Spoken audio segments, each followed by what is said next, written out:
आज म आँपको अचार बनाउन गइरहेको छु। त्यसको लागि चाहिन्छ हरियो काँचो आँप अनि आँपलाई टुक्रा टुक्रा पारेर एउटा भाँडामा हाल्ने। मैले चाहिँ बाटा लिएको छु। अनि त्यसपछि मैले आधी चम्चा बेसार र नुन राखेर मोलिदिएको छु। यसरी तयार पारेको आँप हेर्दा नि खाउँ खाउँ बन्छ। मोलिसकेपछि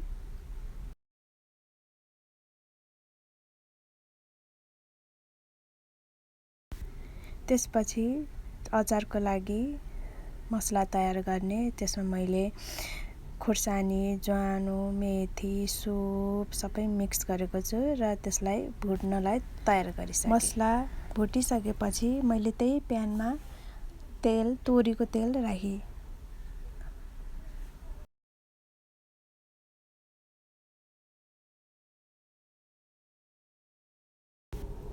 अनि अघिको त्यो मसलालाई मैले पिसेर यस्तो धुलो पारेको छु।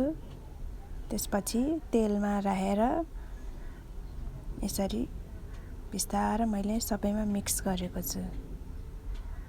एकछिनसम्म मनतातो पारेर त्यसरी मिक्स गरेँ।